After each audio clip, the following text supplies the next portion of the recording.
X Men second coming के last episode के अंदर मैंने देखा था कि किस तरीके से साइक्लॉप जो है अपनी पूरी की पूरी एक्स फोर्स की टीम को बलि पे चढ़ा देता है। यानी कि वो उनको केबल के साथ उस फ्यूचर के अंदर भेज देते हैं जहां पे वो सारे के सारे निमरोड आके इनके ऊपर अटैक कर रहे हैं ताकि वो फ्यूचर में जाके उन निमरोड्स को, उन सेंटिनल्स को बर्बाद करके अपना प्रेजेंट सेव कर सकें। लेकिन साइक्लॉप इस बात को जानता था कि केबल के पास टाइम ट्रेवल करने के लिए सिर्फ एक ही जंप बाकी है। अगर वो फ्यूचर में गए तो उनके पास वापसी आने का कोई रास्ता मौजूद नहीं होगा। और हम देखते हैं कि इसी तरह साइक्लॉप इन सब के बावजूद भी उनको वहां पे भेज देता है ताकि वो होप को बचा सके। लेकिन हम देखते हैं कि ये सारी की सारी बातें यहाँ पे होप समझ सुन लेती है। तो अब आगे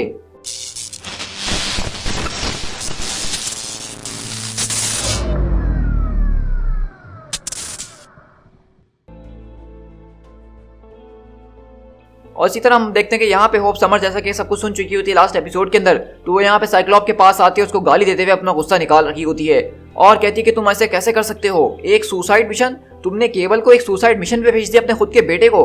तो साइक्लॉप बोलता है देखो होप, इस वक्त तुम्हें मेरी बात सुनने की जरूरत है। लेकिन होप बोलती कि नहीं, मैं तुम्हारी अब एक बात नहीं सुनने वाली हूँ, आज के बाद मैं तुम्हारी कोई बात नहीं सुनूंगी, तुमने अभी अभी मेरे फादर को जान से मार डाला है। लेकिन इसी तरह हम देखते हैं कि साइक्लॉप्स को काम डाउन करने की कोशिश कर रहा होता है और कहता है कि हो मेरी बात सुनो प्लीज। लेकिन वहीं से हम देखते हैं कि हो बोलती कि नहीं, मैं तुमसे नफरत करती हूँ स्कॉट समर्स, और मैं दुनिया में सबसे ज्यादा इस वक्त तुमसे ही नफरत करती हूँ। और इसी तरह हम देखते हैं कि अगले पल होप की जो आंखें हैं वो अचानक ग्लो करना शुरू हो जाती है, बिल्कुल साइक्लॉप की तरह। और हम देखते हैं कि इसी तरह वो वहां से गुस्से में चली जाती है और कहती है कि तुमने उन सबको मरने के लिए भेज दिया। तो साइक्लॉप उसको रोकने की कोशिश कर रहा होता है लेकिन वो वहां पे बिल्कुल भी नहीं रुकती। तो वहीं से एमा बोलती है कि वेल, अगर तुम इस तरह की बातें करोगे तो ऐसा तो होना ही था। तो साइक्लॉप बोलता है कि उसकी आंखें, क्या तुमने वो देखा जो मैं देख रहा था, वो बिल्कुल मेरे तरीके से ग्लो कर रही थी। और इसी तरह हम लोग यहाँ से सैन फ्रांसिस्को के अंदर उस डोम के ऊपर शिफ्ट होते हैं, यानी कि इस डोम के बाहर, जहाँ पे अब हम देख रहे हैं कि यहाँ पे सिर्फ आप एवेंजर्स नहीं बल्कि फैंटास्टिक फोर तक यहाँ पे पहुंच चुके हैं। ये सिचुएशन इतनी ज्यादा खतरनाक हो चुकी है। उसी तरह देखते हैं कि द थिंग बोलता है कि वॉच इट फॉक्स, सारे के सारे सुपर हीरोज यहाँ पे ऑलरेडी पहले से ही मौजूद हैं। लगता है कि यहाँ पे जो कुछ भी चल रहा है वो काफी ज्यादा सीरियस हो चुका है। तो मिस्टर फैंटास्टिक बोलते हैं कि तुम बिल्कुल ठीक कह रहे हो बैन, हमें इसके बारे में जाके चेक करना ही पड़ेगा, लगता है कि खतरनाक किस्म का डिजास्टर हमारे सामने खड़ा हुआ है। इसी तरह हम देखते हैं कि टोनी वहां पे आता है कि रीड, तो रीड बोलता है कि ओ माय गॉड, आखिरकार ये सब है क्या। तो टोनी बताता है कि सच कहूं तो मैंने इससे पहले आज तक ऐसा कुछ भी नहीं देखा, और अगर मेरी बात की जाए तो मैं अपनी जिंदगी में बहुत कुछ देख चुका हूँ। तो इससे मिस्टर फैंटास्टिक बोलते हैं कि वेल, मैं इस बात की उम्मीद करता हूं कि वहां पे एक्समैन अपने आप को, लोगों को बचाने की पूरी पूरी कोशिश कर रहे हैं। लगता है कि हमारे पास खुद ही एक मिस्ट्री है जो कि हमें यहाँ पे बाहर खड़े होकर सॉल्व करनी ही होगी। उस तरह हम देखते हैं कि डॉक्टर नेमेसिस वहां पे रिचर्ड्स को आवाज देते हैं और वो बोलते हैं डॉक्टर नेमेसिस, आखिरकार आपसे इतने टाइम के बाद में मिल ही लिया। तो वहीं से डॉक्टर नेमेसिस बोलते हैं कि हाँ, तुमने बिल्कुल ठीक कहा, हमारी मीटिंग एक बहुत लंबे अरसे से ड्यू थी, आखिरकार हम लोग अभी तक मिले क्यों नहीं थे। तो वहीं से मिस्टर फैंटास्टिक बोलते हैं कि हम लोग बस यहाँ पे पहुंच ही चुके हैं और टोनी ने मुझे शील्ड के बारे में बताया है। तो कहता है कि हाँ, अगर वो तुम्हें ये बता रहा है कि इसको तोड़ा नहीं जा सकता है तो वो बिल्कुल ठीक कह रहा है, मैं भी इस बात को कंफर्म कर सकता हूँ। और वहीं से टोनी बताता है कि ये पूरी की पूरी शील्ड इतनी ज्यादा खतरनाक है कि इसके अंदर हम ना ही झांक के देख सकते हैं, ना ही इसके अंदर की वाटर सप्लाई, ना ही इसके अंदर की पावर सप्लाई, और ना ही कोई कैमरास वगैरह की फीड्स हम देख सकते हैं।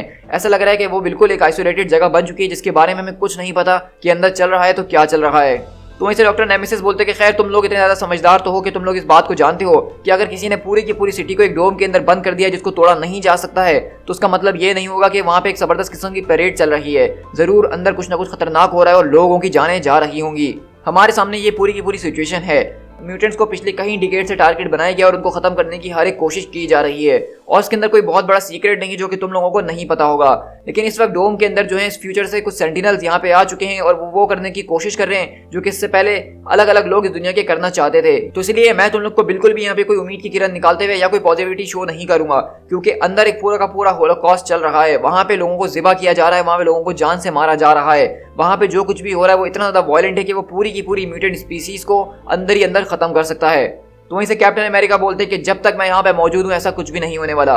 तो हमारा प्लान कुछ इस तरीके से है, doctor Richards and doctor nemesis और टोनी तुम भी, और तुम्हें इसको एक्सप्लेन करना ही होगा किसी भी कीमत के ऊपर कि ये डोम क्या चीज है और उसकी वीकनेस को फौरन से फौरन तलाश करो। In the mean time Thor और थिंग, तुम दोनों का काम यह है कि इसको पीट पीट के बर्बाद करने की कोशिश करनी है। और इसी तरह द थिंग बोलता है कि जैसा तुमने कहा बॉस, बिल्कुल वैसा ही, इट्स क्लॉबरिंग टाइम।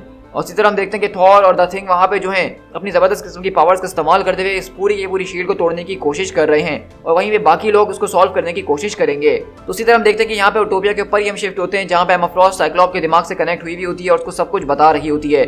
और हम देखते हैं कि साइक्लॉप यहाँ पे जो है सारे के सारे एक्समैन से बात कर रहा होता है और कहता है X man, this is Scott Summers, अभी हमारे पास लेटेस्ट स्टेटस रिपोर्ट आई है हमारे पास तकरीबन 5 और नेमरोड सेंटिनल जो है वो आ चुके हैं जिससे हमें डील करने की जरूरत है। जैसा कि अब तक तुम सब जान ही गए होगे कि वो लोग जो है हमारे इस जगह से नहीं आए हैं बल्कि उनको फ्यूचर से यहाँ पे भेजा गया है। लेकिन कुछ भी हो, चाहे वो कितने भी टफ क्यों ना हो, हमें उनको टेक डाउन करना ही होगा। हम सब जैसा कि जानते हैं कि एक नेमरोड वो बहुत ही ज्यादा खतरनाक होता है और उससे मुकाबला करना हमारे लिए काफी मुश्किल की बात है। लेकिन अगर वो 5 एक साथ आ गए हैं तो वेल तुम लोग जानते हो कि ये मुश्किलें कितनी ज्यादा हमारे लिए बढ़ चुकी हैं। हमारे लिए काम बढ़ते ही जा रहा है और हमारे लोग कम होते जा रहे हैं। और जितना हम जानते हैं उस हिसाब से मैं बस यही कहना चाहूंगा कि यहाँ पे अभी इस तरह के नेमरोड्स और भी आने वाले हैं। ये डोम जो है एक्स क्लब उसको पता करने के लिए गया था, लेकिन आखिरकार उनका क्या हुआ हमें उनके बारे में कुछ नहीं पता, क्योंकि इस डोम की बनने की वजह से वो कभी लौट कर ही नहीं आ सके। और हमें अभी तक ये भी नहीं पता चला कि आखिरकार वो लोग इस डोम जैसी चीज को किस तरह से खड़ा रख रहे हैं। हम बस अभी तक गैसेस ही अपने लेके चल रहे हैं। फिजिकली हमारे पास कुछ भी हाथ में नहीं लगा है, लेकिन फिजिकली ना ही कोई चीज अंदर जा सकती है और ना ही वहां से कोई चीज बाहर आ सकती है। लेकिन हम पूरी अपनी कोशिश कर रहे हैं। तो चलो अब टैक्टिक्स के बारे में बात कर लेते हैं। वो हमारे ग्राउंड में आके मैच जीतने की कोशिश कर रहे हैं, वो हमारे घर के बैकयार्ड में खड़े होकर हमें हराने की कोशिश कर रहे हैं। इसका मतलब ये है कि हमारे पास अभी भी एक एडवांटेज मौजूद है। जैसा कि क्रिकेट ग्राउंड अगर हमारा है तो यहाँ पे जीतने के चांसेस हमारे ज्यादा हैं। उनके पास भले ही चाहे कितने भी खतरनाक किस्म के वेपन्स क्यों ना हो, लेकिन ये जगह हमारी है। हम जानते हैं कि इसको किस तरीके से इस्तेमाल करना है। तो इस वक्त तुम्हारा सबसे बड़ा हथियार तुम्हारी सराउंडिंग्स हैं। अपनी सराउंडिंग्स का इस्तेमाल करो और शार्पेस्ट तरीके से उनसे लड़ने की कोशिश करो। Stay sharp, stay smart, stay safe and stay alive. Summers out. और इसी तरह हम देखते हैं कि समर्स वहां पे सबको एक जबरदस्त किस्म की स्पीच देता है जिससे उनको थोड़ा बहुत तो जोश जरूर बढ़ा होगा। लेकिन वहीं से साइक्लॉप बोलता है कि एमा जरा सामने की तरफ देखो, वो ठीक यहीं पे आ रहे हैं। और अगले बार हम देखते हैं कि सीधा एक नेमरोड जो है वो साइक्लॉप के ऑफिस के अंदर आके घुस जाता है। तो वहीं से साइक्लॉप बोलता है कि हम लोग लेवल 3, लेवल 4 और लेवल 5 को शट डाउन कर रहे हैं। एमा बताती है कि पूरी की पूरी मैस बन चुकी है। हमारे रेजिडेंसेस, खाना पीना और फ्रेश वाटर की सप्लाई सब बर्बाद होती जा रही है। तो इसे साइक्लॉप बोलता है कि चाहे कुछ भी बर्बाद हो जाए, लेकिन हमारा सिक बे खराब नहीं होना चाहिए। जहाँ पे इस वक्त हमारे पेशेंट्स मौजूद हैं उसको पावर हमेशा मिलती ही रहनी चाहिए। तो इसे एमा बोलती है कि डार्लिंग प्लीज इस बास्टर्ड को जो है जला के राख कर दो। इस तरह हम देखते हैं कि साइक्लॉप वहाँ पे जबरदस्त किस्म से उस पूरे के पूरे नेमरोड से मुकाबला करता है और उसको धमाके से उड़ा के राख कर देता है।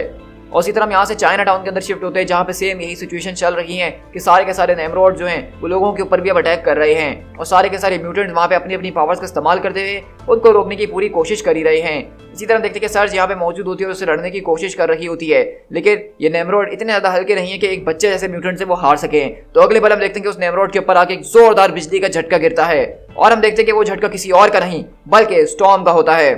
तो वहीं से स्टॉर्म बोलती है कि मैं इस डोम के अंदर बारिश तो नहीं कर सकती हूँ, लेकिन फिर भी बिजली वो मैं पैदा ही कर सकती हूँ। और इसी तरह हम दूसरे पल देखते हैं कि साइलॉग वो इन जबरदस्त किस्म के नेमरोड से मुकाबला कर ही रही होती है अपनी सारी की सारी पावर्स का इस्तेमाल करते हुए। वहीं पे आइसमैन भी जो है उसने भी अभी तक हार नहीं मानी है और वो भी इनसे मुकाबला कर ही रहा होता है। तो हम देख रहे हैं कि यहाँ पे सारे के सारे एक्समैन अब एक पूरी की पूरी फैमिली की तरह इन सारे के सारे नेमरोड से लड़ रहे हैं। और इसी तरह हम देखते हैं कि यहाँ पे बेसिकली एक बिल्डिंग के अंदर नेमरोड घुसता है जिसको आइसमैन ने जमा दिया होता है। लेकिन हम देखते हैं कि दरअसल इस बिल्डिंग के अंदर कोई और नहीं बल्कि फैंटोम एक्स मौजूद है। अब अगर आप फैंटोम एक्स के कैरेक्टर को जानते हैं तो आप जानते हैं कि ये बहुत ही ज्यादा एक ऑसम कैरेक्टर है जो कि वुल्वरीन की तरह ही एक वेपन एक्स फैसिलिटी का एक अलग वेरिएंट है जिसके पास वुल्वरीन जैसी हीलिंग फैक्टर्स मौजूद हैं, लेकिन इसका दिमाग बहुत ज्यादा तेज है और ये जबरदस्त किस्म के गैजेट्स वगैरह बना सकता है। और हम देखते हैं कि जैसे यहाँ पे ये जमा हुआ नेमरोड आता है तो इसे फैंटोम एक्स कहता है कि मैं नहीं हूं जो कि तुम्हारे साथ यहाँ पे कैद हो चुका है, बल्कि वो तुम हो जो कि मेरे साथ यहाँ पे कैद हो चुके हो। हाँ, ये बहुत ही स्टूपिड फिल्म थी लेकिन काफी ज्यादा मजेदार थी। और अगले पल हम देखते हैं कि फैंटोम एक्स अपनी गोलियों से उस पूरे के पूरे नेमरोड को भूनना शुरू करता है। इसी तरह अगले पल हम देखते हैं कि साइचे के लिए नेमोर कांटेक्ट करता है और बोलता है कि all points this is नेमोर, all points this is नेमोर। हमारे सामने एक बहुत ही बड़ी प्रॉब्लम है। मैं इस वक्त ऑकलैंड के पोर्ट के ऊपर मौजूद हूँ और मुझे इस वक्त कहते हुए बहुत ज्यादा शर्म आ रही है, लेकिन मुझे इस वक्त तुम लोगों की मदद की जरूरत है क्योंकि 5 और सेंटिनल रोबोट जो हैं वो अचानक मेरे सामने आ चुके हैं और उनसे मैं अकेले नहीं निपट सकता हूँ। तो इसी तरह हम देख रहे हैं कि नेमोर तो अपना यहाँ पे शुरू से ही लेके आखिर तक अपना पूरा का पूरा जोर लगा रहा है क्योंकि नेमोर एक बहुत ज्यादा जबरदस्त किस्म का पावर हाउस है जिसको मार्वल ने आज तक बहुत ज्यादा अंडररेटेड कैरेक्टर की तरह रखा हुआ है। इसी तरह हम यहाँ से फ्यूचर के अंदर शिफ्ट होते हैं जहाँ हम देखते हैं कि एक्स फोर्स जो है वो यहाँ पे पहुंच चुकी है। और सच कहूँ तो एक्स फोर्स के जो कॉस्ट्यूम्स हैं ब्लैक एंड व्हाइट वाले, ये मेरे फेवरेट कॉस्ट्यूम्स है एक्समैन की जितनी भी सीरीज है उन सब में से। और इसी तरह अगर हम देखें तो हम देखते हैं कि इस पूरे के पूरे फ्यूचर का नजारा वो बिल्कुल अलग है। यहाँ पे बिल्डिंग से बड़े बड़े सेंटिनल्स मौजूद हैं, लोगों को अजीबोगरीब तरीकों से कैद करके रखा गया है। और वहीं से केबल बोलता है कम ऑन, मैंने इससे बड़ी बड़ी चीजें उड़ाई है, ये तो मेरे सामने कुछ भी नहीं है। तो वहीं से साइफर बोलता है कि लोगन ओ माय गॉड जरा यहाँ पे तो देखो। और इसी तरह हम देखते हैं कि वहाँ पीछे एक बड़ी सी दीवार होती है जिसके ऊपर सारे के सारे सुपर हीरोज और एक्समैन मौजूद होते हैं, जहाँ पे आर्कएंजल बोलता है कि ओ माय गॉड वो लोग जो है हम सबको इस फ्यूचर के अंदर मार चुके हैं। और हम देखते हैं कि बेसिकली इस दीवार के ऊपर होने वाला हर एक म्यूटेंट, यहाँ पे सारे बड़े बड़े म्यूटेंट्स मौजूद हैं जिस तरह Magneto, Storm, Wolverine, Colossus, Charles Xavier, Jean Grey, Cyclops, Archangel, Bobby, Beast, ये सारे के सारे म्यूटेंट्स इस पूरे के पूरे फ्यूचर के अंदर ये नेमरॉड्स खत्म कर चुके हैं। तो आप अंदाजा लगा सकते हैं कि ये नेमरॉड कितने ज्यादा खतरनाक हैं। लेकिन इसी तरह हम देखते हैं कि वहां पे आर्कएंजल को गुस्सा आता है और उस पूरे के पूरे पोस्टर को फाड़ देता है। उन्होंने तो हम सबको जान से मार डाला है।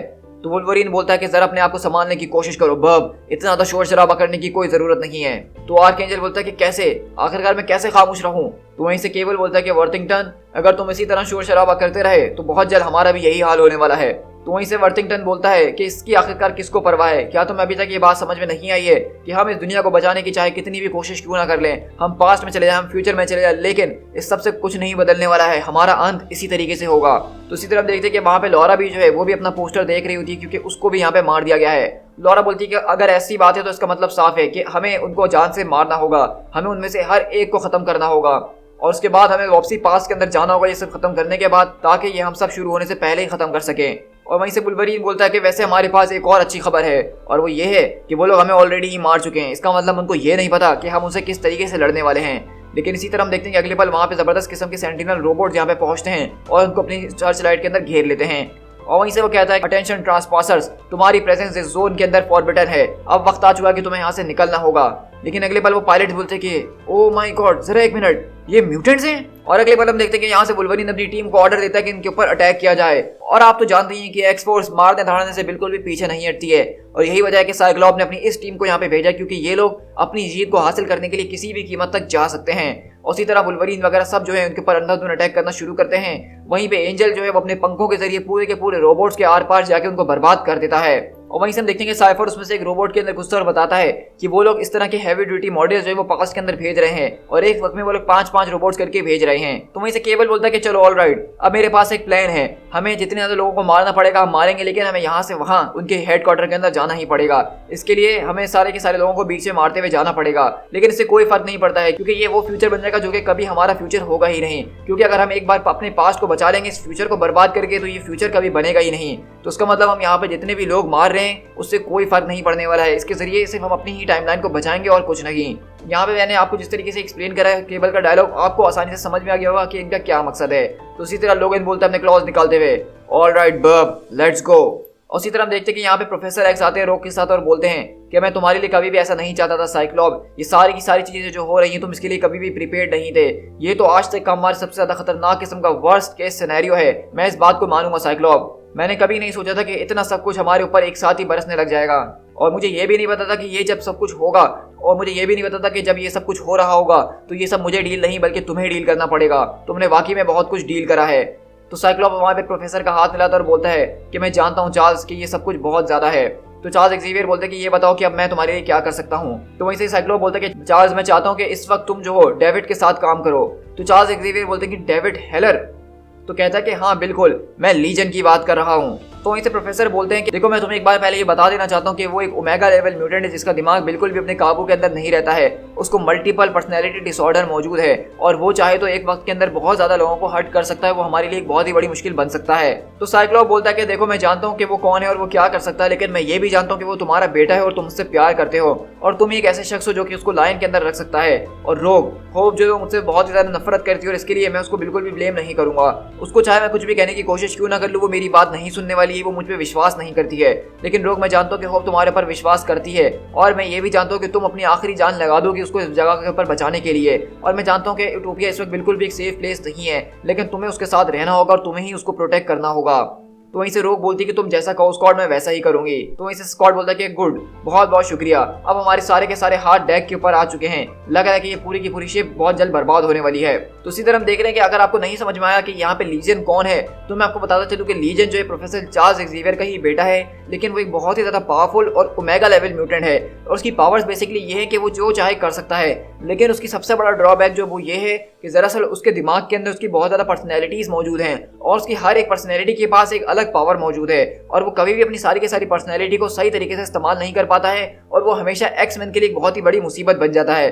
लेकिन अब साइक्लॉप ने बोला कि अब हमारे सामने या तो जीत है या हार है, और अगर ऐसी ही बात है तो उनको अब लीजन को इस्तेमाल करना ही होगा, क्योंकि हो सकता है कि वही इस बैटल का टाइड बदल सके। और इसी तरह हम लोग यहाँ से उस शील्ड के बाहर शिफ्ट होते हैं, जहाँ पे हम देखते हैं कि द थिंग और थॉर की यहाँ पे उस शील्ड को पीट पीट के हालत बुरी हो चुकी होती है और थॉर की यहाँ पे नाक से खून निकल आ जाता है। तो मिस्टर फैंटास्टिक बोलते हैं कि थॉर बस बहुत हो चुका है, तुमने इतनी ज्यादा मेहनत करी लेकिन उसके बाद भी सिर्फ ये 15% ही कमजोर हुई है और तुम्हारी हालत ऑलरेडी बहुत ज्यादा खराब हो चुकी है। तो कैप्टन बोलते हैं कि डैम इट, अब हम क्या कर सकते हैं। तो वहीं से आयरन मैन बोलता है कि बस यही हम कर सकते हैं, मतलब मैंने अपनी सारी की सारी रिपल्सर टैग लगा दी, द थिंग ने अपनी फिस्ट लगा दी और थॉर ने अपना हैमर, लेकिन उसके बावजूद भी हमने सिर्फ इतना सा ही अचीव करा है। तो वहीं से डॉक्टर नेमेसिस बोलते हैं कि ये हमारे लिए काफी नहीं है, ये बिल्कुल भी काफी नहीं है। हर एक आदमी, औरत और बच्चे वहाँ पे उस डोम के अंदर, चाहे वो इंसान हो या म्यूटेंट हो अलाइक, उन सबको जो है कुत्ते की तरह वहाँ पे मारा जा रहा है। और कुछ घंटों के बाद जब ये डोम अगर खुलेगा तो तब तक वहाँ पे सब कुछ खत्म हो चुका होगा, म्यूटेंट काइंड मुकम्मल तौर पर खत्म कर दी जाएगी। और जब तक हम इस डोम को खोलेंगे तब तक उस डोम के अंदर हर एक इंसान और म्यूटेंट दोनों की ही जानें जा चुकी होंगी। और जब ये डोम खुलेगा उसके बाद इस दुनिया के ऊपर से म्यूटेंट काइंड जो एक्सटिंक्ट हो चुकी होगी। To be continued.